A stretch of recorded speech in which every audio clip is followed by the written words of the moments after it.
The Department of War is done with woke. We are live with the guy. Thanks for joining me. If you're not yet subscribed, please do so. We're just about to 500 subscribers. That's halfway to monetization. Let's get right into this.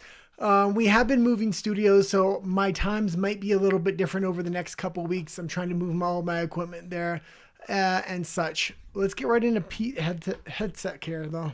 Headset. Oh, sorry. That's my producer, Nat. She's off camera. Hello. So from Eric Doherty, breaking, Secretary of War Pete Hegseth nukes fat generals and announces a twice yearly PT physical Yeah, and this is physical training test. It's very interesting because I don't actually think he's too concerned about physical fitness. I think this is an excuse to kind of clear the ranks out of woke. A lot of people that are woke aren't going to be in the best shape. I think this is one strategy to kind of clear out the ranks after Biden did the damage of recruiting a bunch of women, a bunch of woke people. So they're implementing new PT standards, which I think is absolutely fantastic. He gave a couple good clips within his speech we're going to show right now. With physical fitness and appearance. If the Secretary of War can do regular hard PT, so can every member of our joint force. Frankly, it's tiring to look out at combat formations, or really any formation, and see fat troops. Likewise, it's completely unacceptable to see fat generals and admirals in the halls of the Pentagon and leading commands around the country and the world. It's a bad look. It is bad, and it's not who we are. So whether you're an airborne ranger or a chairborne ranger, a brand new private or a 4-star general, you need to meet the height and weight standards and pass your PT test. And as the chairman said, yes, there is no PT test. But today, at my direction, every member of the joint force at every rank is required to take a PT test twice a year, as well as meet height and weight requirements twice a year. Okay, let's every stop it there. appearance.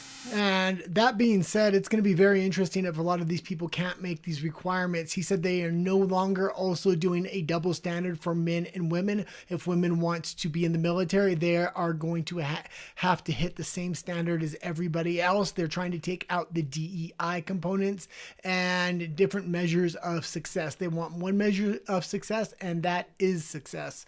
So let's go into what else he said here today. And this one was a little bit more interesting. To our great republic, at great sacrifice to yourselves and to your families. But if the words I'm speaking today are making your heart sink, then you should do the honorable thing and resign. We would thank you for your service. But I suspect, I know, the overwhelming majority of you feel the opposite. These words make your hearts full. You love the War Department because you love what you do, the profession of arms. You are hereby liberated to be an apolitical, hard-charging, no-nonsense, constitutional leader that you joined the military to Pause be. it real quick. And yeah, he is clearing out woke. I am sure the ranks are happy to hear this. They have been tiptoeing on eggshells, scared they would upset somebody, get a complaint on them, and then get kicked out of the military. That's going to be no more. So good on Pete. Let's finish this clip. We need you locked in on the M.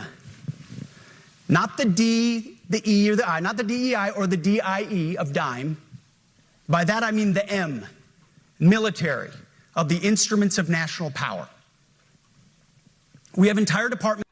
Yeah, and the American military over the last few years has really lost a step. So to refocus the masses, and that's what this kind of was today, was telling everybody what the U.S. military is about again. We are getting ready for war. We want to be prepared for war. We want peace, but the best way to have peace is to prepare for war. That being said, this was one of the biggest military gatherings of generals from around the world. So what you have to think is there were a ton of closed door meetings. I think they're going to redirect the U.S. military towards their sphere of influence, which is North America, Central America, and South America. There have already been deals behind the scenes between China and the U.S. for China to pull out of South America. We're currently seeing that. We're seeing Trump amplify the intensity on Venezuela right now. In his last term, he was in negotiations with Maduro to step down as president of Venezuela.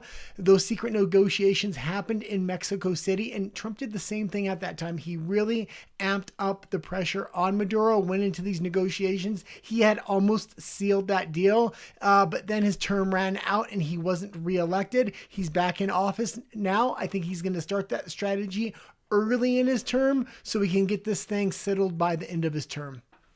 Do you have anything about this, or you want to go into the next one? Oh, finally someone speaking some truth and reality. Also, if you hear word noises, it's our dog playing with a toy. Yeah, my dog's in here. She's playing with her chew toy in the background. Yes. Okay, let's go into this. This was an interesting X that I had. Most of the stuff I grabbed today were X's. I do have one article, but usually I grab an X and an accompanying article. Because we're moving studios over the next 2 weeks, I kind of have to streamline the production a little bit. Says breaking from USA News, 10,000 Christians were seen marching through the streets of Dublin, declaring Ireland a Christian country. The mainstream media does not want you to share this. Can we make it go viral? And we got another article later showing this isn't just Ireland. This is almost every country in the EU. They are getting extremely nationalistic, and there is a lot of religious fervor coming out of these countries. They want their countries back. The elites have betrayed their countries, and Ireland wants it back. We've seen protest after protest after protest in Ireland.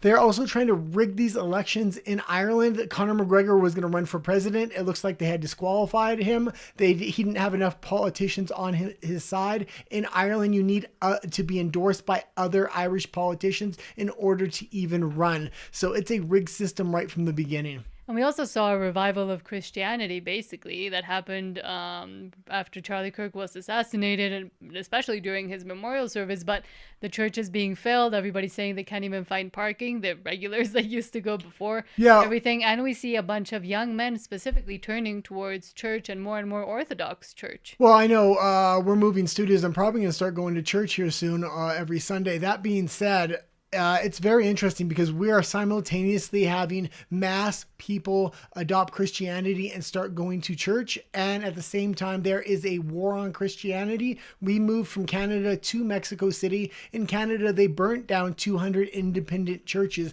Now, they're government-approved churches that wave LGBTQ flags and betray the moral principles of Christianity in favor for government participation and following the government rhetoric. And they get to keep their nonprofit status in Canada. We just covered the story about Nigeria, and there is a Christian genocide going on in Nigeria. Nigeria isn't the only place. The amount of people that are dying in this Christian genocide in Nigeria is far more people than in Palestine, yet it's getting zero coverage right now. And Rafa says hello. So hello, Rafa. Good to see you. Night. Thank you for being here. Yeah, sorry, we're going on in different times over the next couple of weeks because we're going to be trying to move studios. Okay, let's go into this next clip I had of, I believe it's Antifa. Why don't you read it real quick? It's Nick Shirley. So from Eric Doherty, wow, Antifa thugs threaten to smoke. Video journalist Nick Shirley. If you don't follow Nick Shirley, go follow him. He's a great journalist, independent journalist who goes out there almost by himself or with his mom sometimes and has really phased up to all of the Antifa thuggery. Well, okay. So DHS snipers on the roof put lasers on his chest. So this is still disputed, but... Well, don't play it quite yet. When we watch this clip, it's going to be kind of hard to see, but there's going to be a green laser, so look for the green laser beam. That being said, this is the ICE facility in Portland, and this is the main ICE facility. There has been a ton of private violent protests going down over the last couple months. Ever since the No Kings protest, it's been off and on, and it really hasn't stopped. This is probably one of the big hot points in the United States, also Chicago. So it was very interesting to see him actually go there, and let's play the clip. And there have also been other independent reporters on the ground. Someone else, I forget her name, but she was also getting harassed. She works for the Post Millennial, and even her private security got harassed, and the only way they were able to stop it was because some other patriots came to help. Get the fuck out. Hey, what are you Get doing? the fuck out Hey, of here, man. I didn't do anything. Hey, get the fuck out. You get out of here. Don't try to hit me. Get out of here. Well, I have Get no. out of here. Don't come back. Get away If from I me. see you again, Get away from me, sir. dude, get the Where are fuck. you? You're pushing me onto the road. Get the fuck out of here. Let me move. Let me get out. If you're gonna let me get out. Fucking walk. Hey, sir, stop it. Fucking walk. Stop. Walk, motherfucker. What are you doing? Why are you so mad? I didn't do anything. You did. What did I do? Walk. I haven't done anything. Walk, motherfucker. Do not come back. Watch out. You come back, I'm gonna fucking smoke you, dude. Really? Yes, really. I'm Why? gonna smash that fucking camera. Stop it. Stop. Sir, stop it. Stop sticking your camera in people's fucking face. I have the right to be here. Now, in the building directly behind the gentleman, there is a green laser. It just flashed. It's currently not, but you're going to see it on his chest. He's going to have another gentleman come up to him in just a moment saying there is a sniper laser on him and he needs to back off. Okay, let's continue to go here. Okay, did I say? I have the right to be here. I have the right to film. You have DHS watching you right there, lasered on you. There You have it a is sniper lasered on you right I now. don't give a fuck. Stop it. Stop You- sticking your camera in people's face. I didn't do anything wrong. Okay? You have a sniper on you right now. You have a sniper on you right now. Okay, and I had been watching these Portland riots and these protests going on since the No Kings protest. The No Kings protest, there wasn't as much violence as I thought, except for in Portland. And a lot of the times the ICE agents were on the roof. It seems like now they have snipers on the roof. So it was good they were there because the Antifa member actually did end up backing off. However, I did see other people saying, like Tim Pool, for example, that might have just been like a laser because they wouldn't escalate in that manner unless it was extremely necessary. Well, I'm just gonna say this. It definitely was a sniper laser because it doesn't mean they're going to shoot them, but they're going to have the laser on them, and they don't just have laser pointers. And because it was so steady, it wasn't shaking a lot. It was definitely mounted to a gun, and that gun was resting on something. That's why it was able to be so accurate. Okay, let's. And Rafa says, do you remember that journalist who is friends with Rukowski, Luke Rukowski? Oh, he is not very tall, and I believe he is Canadian. Do you know who he's talking about? Oh. No, but Luke Rukowski was on Tim Pool today. I haven't had a chance to watch it, but I did see he was on there. Well, he's been on Tim Pool this whole week. Tim Pool is right now at TPUSA headquarters in Arizona. He will also be covering for Charlie Kirk's show in the next few days, I believe. And they've had a lot of interesting guests, and they also today discussed about the boom threat that happened at one of the TPUSA events. Yeah, and also Steven Crowder had an event, so they're really going out there in full force. It's going to be very interesting if something violent does happen, but it seems like very sad. Everybody has a lot of security at this point, and these are the people that can afford security. So the smaller content creators aren't able to afford security, and I don't see as many of them trying to do things like this anymore, which is a shame. Okay, let's go into this Toronto mayor, and let's play it, and then I'll talk about it a little bit because it's kind of a contradiction in itself. Okay.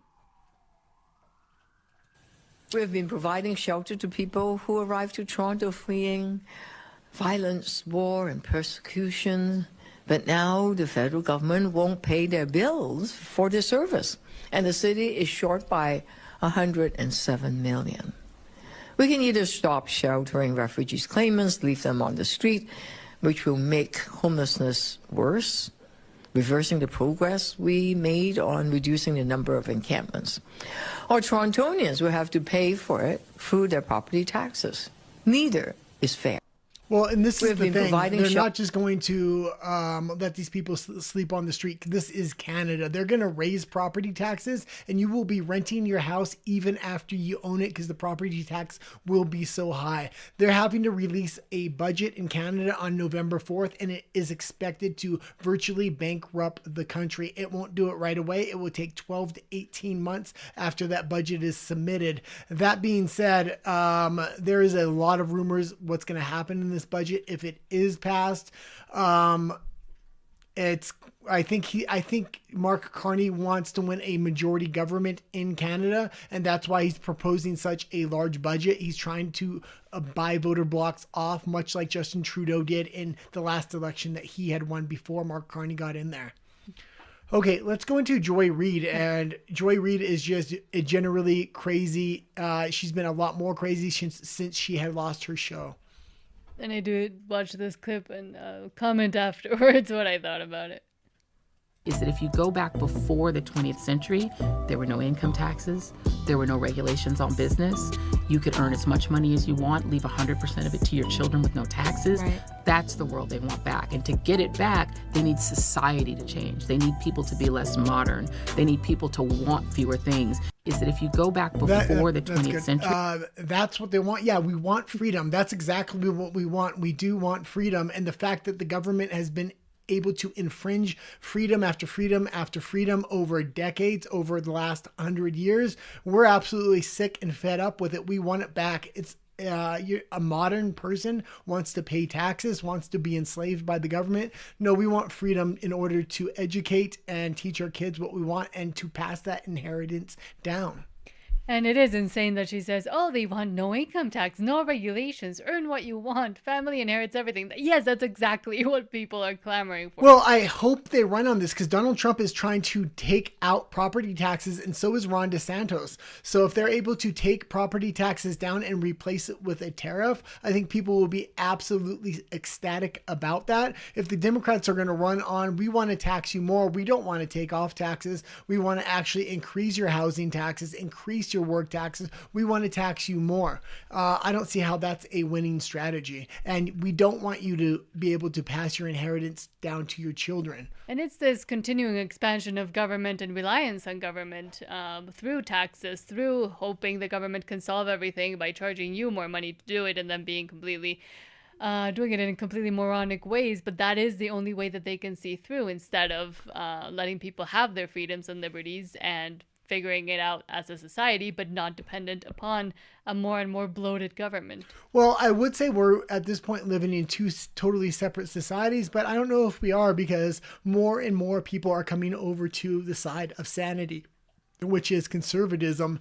So it's going to be very interesting what happens in these midterm elections, because Trump isn't on the ballot in the midterms. And typically the conservatives do really bad in the midterms over the last decade because Trump isn't on the ballot. That being said, what happened to Charlie Kirk, I think, is absolutely going to motivate the vote, not only the voter base, but the independent media in the right-wing sphere is really going out and talking to the people where they're at. So I'm expecting a good result in the midterm. And if Donald Trump does get a good result and he does get the 60 seats that he needs to get whatever he wants passed, he's going to have an unlimited mandate and be able to push everything through that he wanted and that he promised. He's already doing a pretty good job, and he doesn't even have the proper amount of votes that he needs right now. He's mainly ruling by executive order. I want to see him do that through Congress. In order to do that in Congress, he needs to win the midterms, and he needs to win them pretty handily. Okay, let's go into, this was interesting. This was the only article I got today outside of X, but man, I had missed this, and I was watching a YouTube video about it. I said, well, let me research this real quick, but why don't we read the headline and get into it a little bit? From CNN, massive immigration raid at Hyundai megaplant in Georgia leads to 475 arrests. Most are Korean. Yeah, so most of these people were illegal immigrants from Korea, and there was this massive raid on this plant at the beginning of September. I didn't know about it, but typically when it came to illegal immigration, a lot of it was put through actually by the conservatives in the last decade under George Bush and other people because of their corporate partnership, which the corporations wanted illegal people working at their factories, whether it was meat packing plants or car factories. Donald Trump is completely going against that now, and he's actually trying to clean it up so Americans can get the highest wage possible. I was really glad to see this, and I'm glad to see the new conservative movement really standing hard against illegal immigration. It's one thing to say it, and it's one thing to deport illegal immigrants. It's another thing to walk into a mega corporation and actually clear them out there. Because a lot of the times in the last couple of decades, conservatives have turned a blind eye to illegal immigration when it came to these mega corporations. They would talk tough against immigration when it came to regular illegal immigrants, but when it came to factory workers, they weren't touching that. I'm glad to see that he's really sticking to his words and sticking to his promises. And originally, they weren't touching it because of the lower wages that came with being able to hire somebody who's scared and who won't speak up against abuses, be it from wages or be it from actual abuses by the corporation. Well, America could not compete with manufacturing prices overseas and wages overseas, so they allowed this immigration, and then it became like a drug where it was more and more and more until you had tens of millions of immigrants really undercutting the American jobs. With these tariffs now and no tariffs on companies that manufacture within the United States, it creates a whole new framework for the United States. I'm very interested to see if these tariffs actually work out. So far, so good. I'm happy with it. There is a government shutdown potentially coming on the horizon. We'll talk about that in just a minute when we get into the next article. Why don't we read a little bit about this one?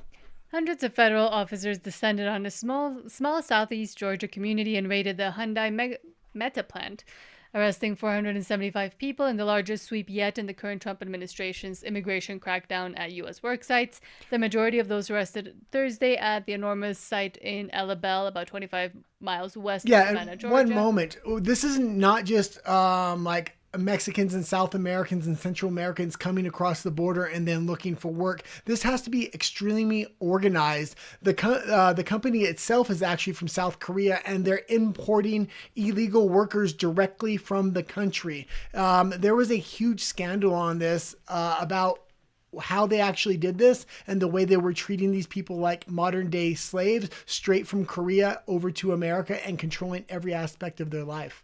So the majority of those arrested are Korean nationals, said Stephen Schrank, a Homeland Security Investigations special agent in charge. Schrank said he did not have a breakdown of the arrestees' nationalities. All 475 people taken into custody were suspected of living and working illegally in the U.S. Some entered into the U.S. illegally, some had visa waivers and were prohibited from working, and some had overstayed their visas, he said. Okay. That is also another aspect of illegal immigration that doesn't get talked about too much when especially the liberals are trying to pull on your heartstrings and say, oh, but the poor Mexicans and the poor Latin Americans. It's not just that. It's also a lot of people from the Middle East, a lot of people from China, clearly some, at least people from Korea. So it wasn't just the southern border getting flooded by the people living under the southern border, but it was everybody flying in and being able to take advantage of that as well. Yeah, and wide open border that Biden left. And it was weird because when you dig into this, all these people weren't necessarily illegal immigrants. These were ways they really rigged the system to get immigrants into America to take American jobs and hire them directly into these factories at lower wages. This needs to stop, and this has been going on for decades upon decades. So it's good to see they're not just going after the border, but they're going after this organized operations of these corporations that are bringing these people into the factories.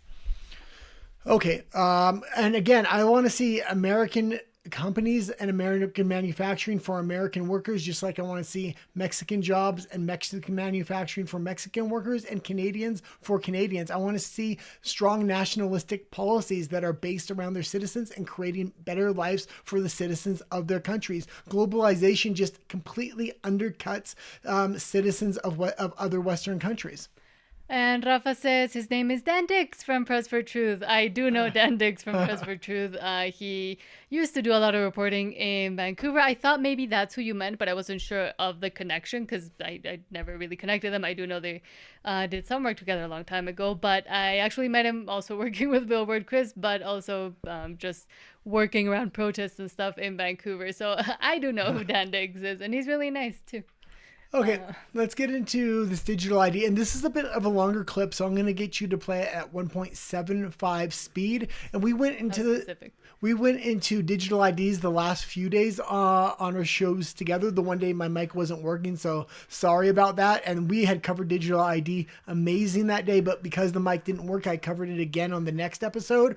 But digital IDs is the core and the foundation to lay digital currency, social credit scores, carbon tax credits, and everything else they want to really manipulate populations with and have their authoritarian rule. We need to say no now to digital ID to protect ourselves, our sovereignty, and our freedoms. If we can say no to digital ID, then they're not going to be able to layer anything else on top of that. So it's very important that we support people in the UK that are trying to say no to digital ID right now. It looks like Canada is probably next in line. The EU is currently bringing out the mandate digital currency in October. So that's just a couple days away. They're going to do a slow rollout before they really mandate everything, because their digital ID isn't fully rolled out in the EU. In order for digital currency to work, they need a digital ID, especially the type of digital currency the EU is rolling out, which is a CBDC. That's a completely programmable digital currency.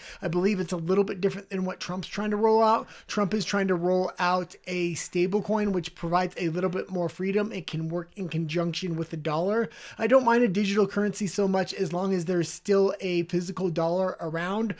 You can use gold or the digital currency. If you have multiple options, it's one thing. But if governments force you into a single digital currency and can program that currency, that is one step away from pure slavery.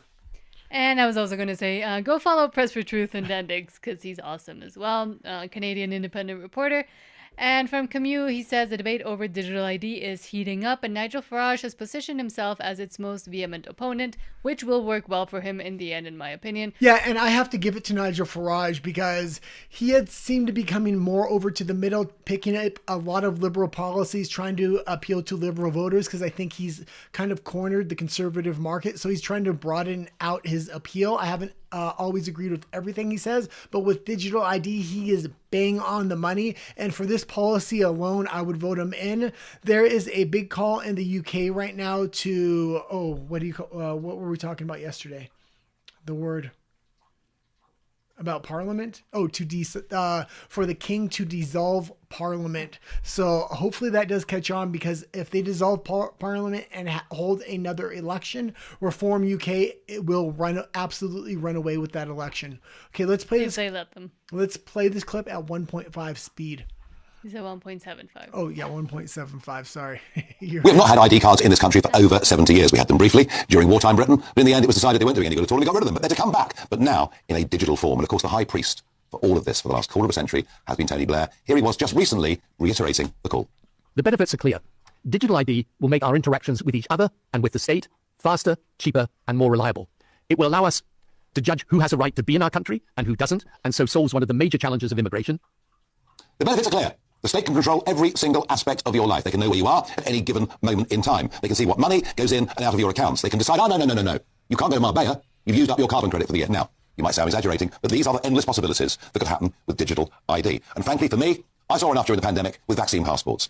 It created a two-tier society of those who could go to places, those who could travel, all based on the fact that unless you were vaxxed, you were in danger, because you might pass the virus on to somebody else. Then we learned that simply wasn't true, and yet our freedoms have been taken away for that period of time in a way that had never happened before. I am personally, vehemently opposed to this in every single way, let alone the abuse that could happen if any of these sites are hacked and your data is taken. So I am deadly against. We will have a proper debate with our channel on this subject. But hey, we're told it'll stop illegal immigration. It'll stop people crossing the channel. It'll stop people working in the illegal economy. I, from my own side, don't believe a word of it.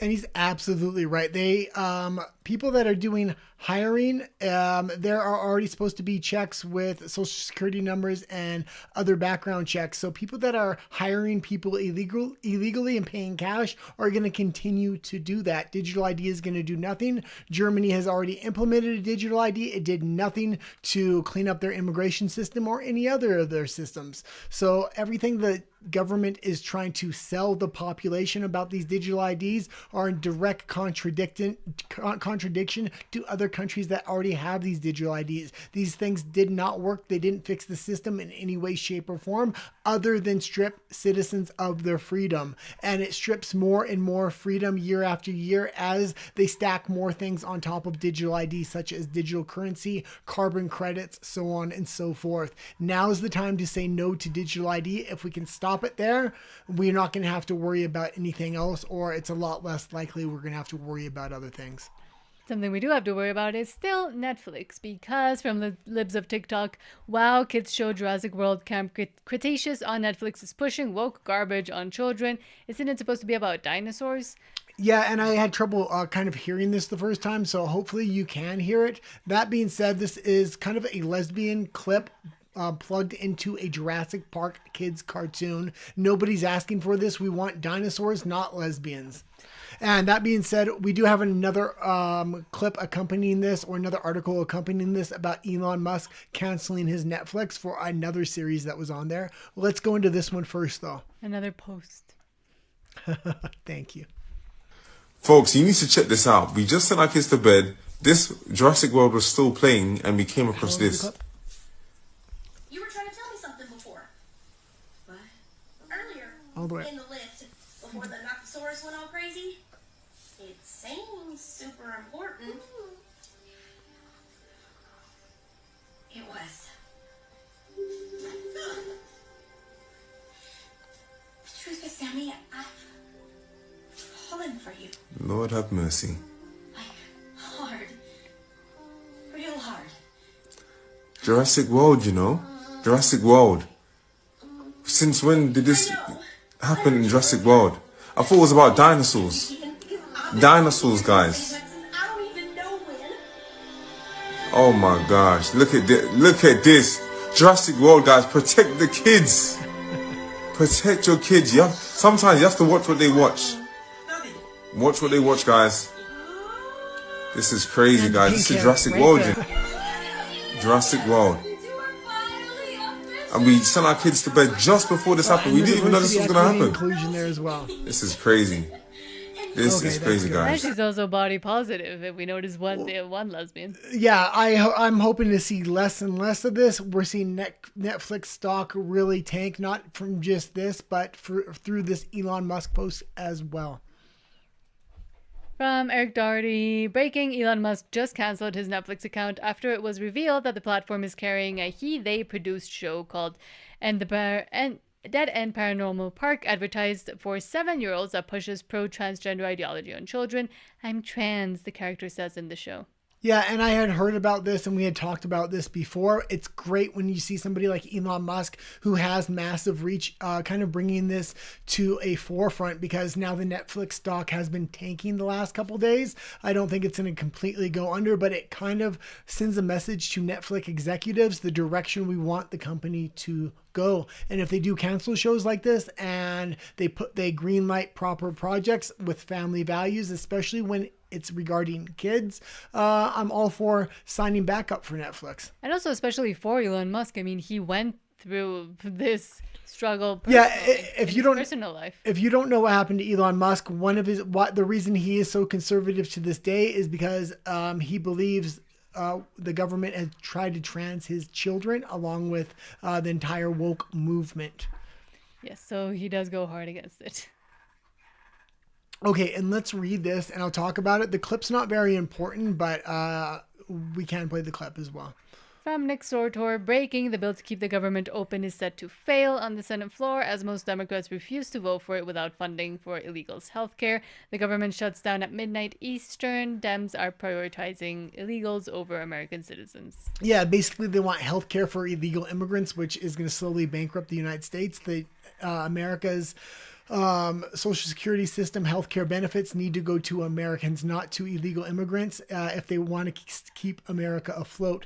That being said, this is really a win-win situation for Donald Trump. He's already said if the Democrats don't approve this budget, that he's going to use this to do mass firings of all kinds of agencies. He's going to clean house in the government, and you're going to see a lot of the deep state get fired. It's not just the high-ranking members that he needed to clear out, but he needed to clear out these lifelong employees. The best way to do it is fire them based on budgetary needs. So this is going to be a devastating step for the Democrats, I believe, and they're the ones choosing to shut down the government because they could have approved the budget. The reason they're citing they're not is because they want health care for immigrants.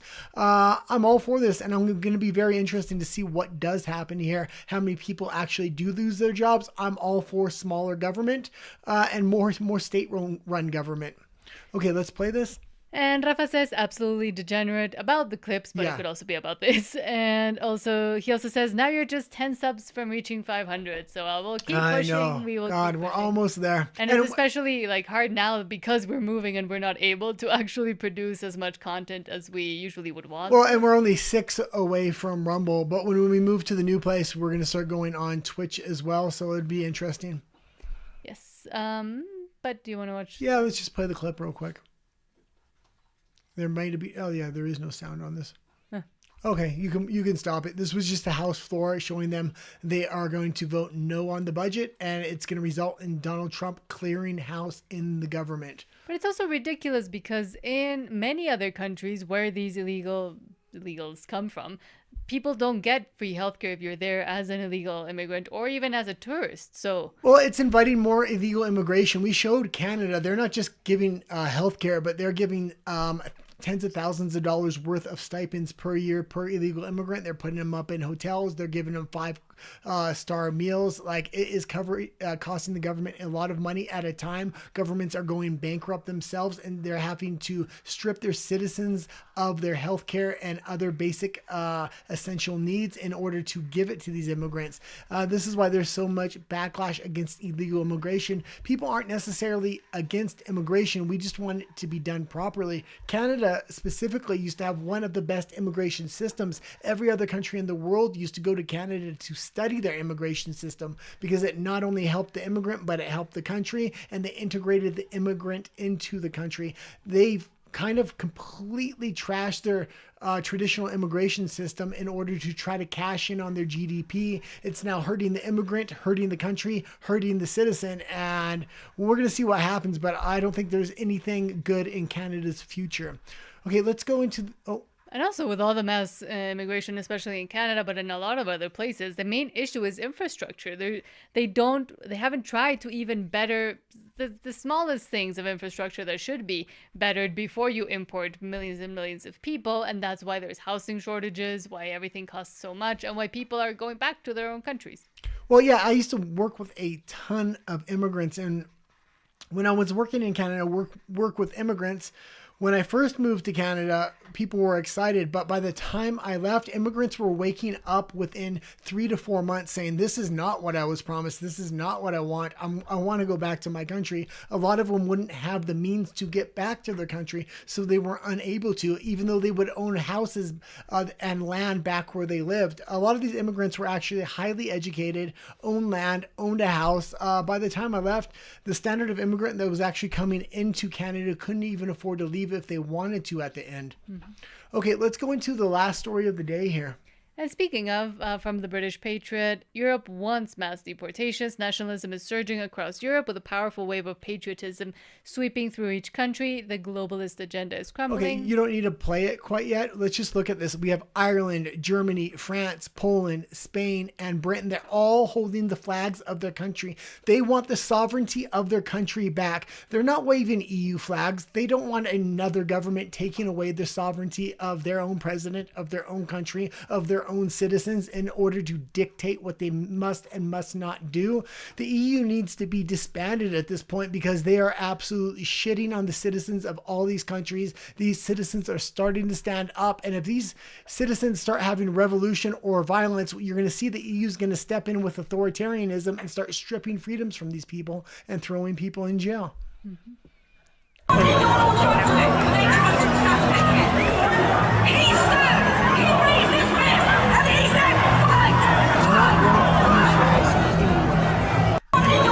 That's good. Okay, and that's the show for today. Thanks for tuning in. If you're not subscribed, please do so. We're almost to 500 subscribers. That's halfway to our goal. And do you have anything else? Thank you, Rafa, so much for all your comments and for being here with us tonight and everybody else. We'll see you tomorrow on our show together. I will be on camera tomorrow. Have a lovely night and thank you. Adios.